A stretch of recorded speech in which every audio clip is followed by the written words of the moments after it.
Hi, welcome to You Fix It. Thanks for joining. Today we're going to be replacing the AC compressor on a 2006 Honda Civic.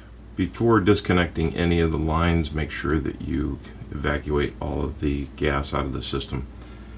Any pressures in there while you're disconnecting the lines can cause personal injury and even, in worst case, fatality.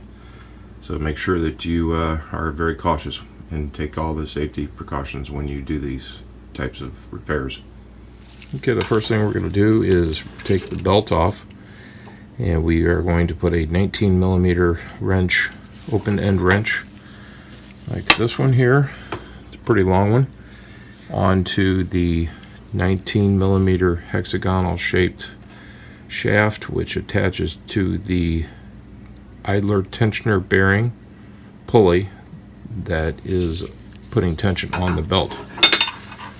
So we gotta pull this rubber AC line just to the side a little bit. Do not put a lot of pressure on any metal lines, of course, otherwise they could burst. You don't want that. Okay, so the next step is from down on the bottom side. We have 4 bolts, 2 on the bottom, there's 2 on the top. 12 millimeter heads, and that's what's holding the compressor to the engine. Soak them down with penetrating oil, but if they have a lot of rust or corrosion on them, the best thing is to loosen it a little bit counterclockwise, then tighten it back, then loosen it a little more, then tighten it, loosen it, tighten it, and work it back and forth slowly. That way it will break the corrosion loose. Okay, the next step is to remove the 10 millimeter bolt and nut off of the suction and discharge lines. And I'm just using a 10 millimeter swivel socket with an extension 3/8 drive, and these aren't real tight, so it broke loose pretty easily. But again, be careful, work them back and forth. I did have to do that a little bit, but not too much. Once you take the lines off, I've got some plastic bags right here to put in the lines just to keep anything out. You can see the bolt here has a lot of corrosion in the threads, so I'm going to clean that up on the wire wheel. And we're just working these lines back and forth gently just to pull them out. And I'm going to match up that O-ring seal right there. Get some new seals for it. Notice the length are different. The bottom ones are the short ones. The long ones are the top mounts. Okay, let's go to the wire wheel and clean them up. I've got the compressor loose and all the lines are off. It is ready to come out.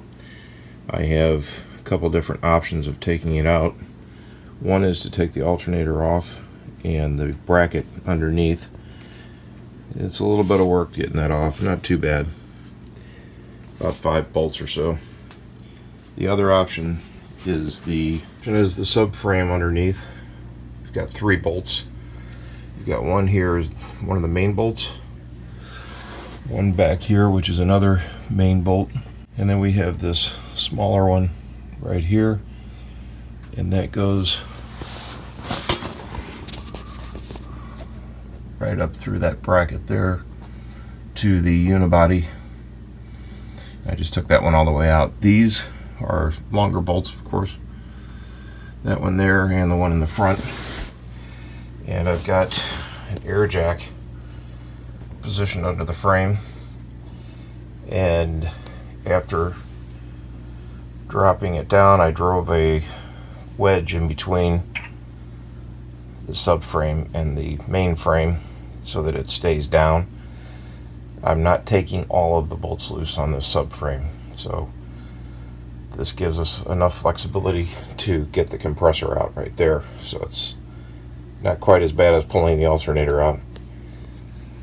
But just make sure you clock it, meaning the position of this bracket here is in the proper clock position, like 12 o'clock, 1 o'clock, so forth, to walk it out through here, and you can manipulate it through that hole.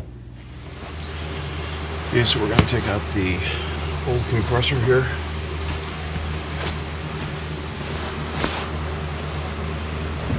Got it clocked to the position to take it out, and as you see, it walks right out. Now remember the positioning that I took it out in. It'll be a little easier putting the new one in. I've got the ports to the bottom, or the 6 o'clock position. So I'm going to put it in like that and then rotate it back up.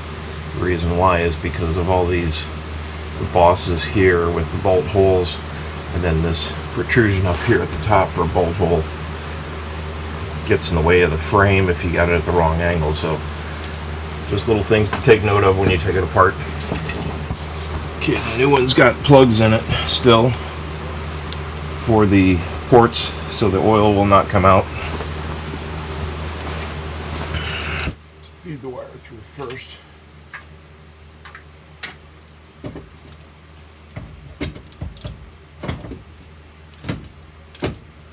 And then it works right in there. I'll stick the wedge further in. That way it'll give me 2 hands.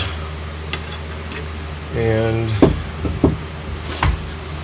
come in from the back side, and it walks right in there.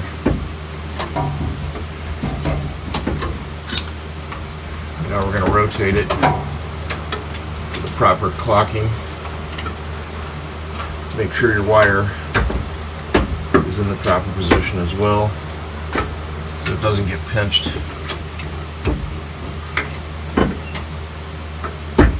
And there we are in. Take my wedge out of the frame.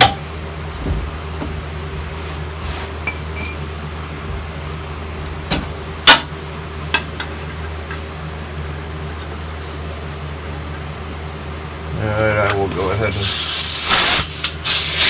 tighten up the frame.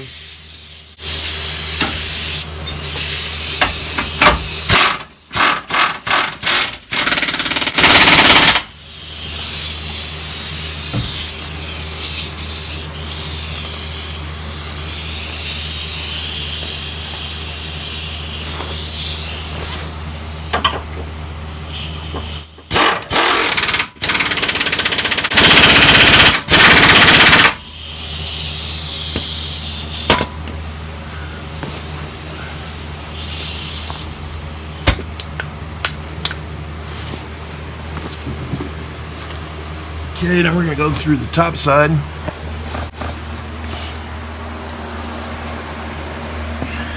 And get the compressor mounted.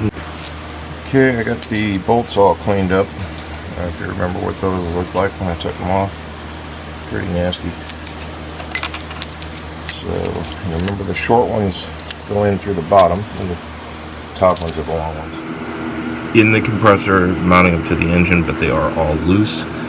So I recommend that you put them in and leave them loose until all 4 are in, and then tighten them down uniformly so that it mounts the compressor squarely to the engine. That way it doesn't get cocked or anything on there that you may not see until the belt is on there. The other thing is I did replace the seals on the low side line, the O-ring seal here, and lubricated it with PAG oil. And I have to do the high side line still. But lubricate the O-rings with oil. That helps them to seal a lot better When reinstalling the lines with the new seals, they may not go in and engage right away or easily. So you'll see the bolt here that is off to the side. That's the retaining nut that secures the line. When you first initially put the line on there, do not put the nut on there and tighten it down, because it will not pull that line, the actual fitting where the O-ring is, squarely into the hole, and it may cause it to cock and leak. So what I recommend doing is taking, like I got my extension, 3/8 drive extension, and just a light tap to where it pushes it down directly on top of the fitting where the O-ring is. And once it is securely down, then we put the nut on and lock it down.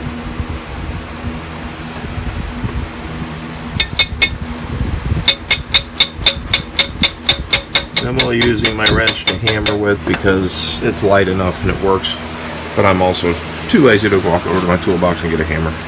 Okay, now we're going to apply a vacuum to the system to suck it down, remove any moisture in the system, and also to check for leaks. So I've got the vacuum pump there hooked up to the gauges, and we're getting ready to engage it. You want to always check the oil level of the vacuum pump as well. Make sure that it's got enough oil in there, otherwise you'll run it dry and burn it up. Yeah, we're going to turn it on here. Okay, now we're going to check for leaks. We've got vacuum on both sides here. I'm going to close off the gauges and shut the vacuum pump off. And we're going to see if we have vacuum, if it retains the vacuum. So we got about 25 inches on the low side and unmeasurable amount, but we know we have a vacuum on the high side, so probably it's about the same. It should be. So let's see what we got in 20 minutes or so. It's been off for about a half hour now, and looks like we're retaining vacuum very well.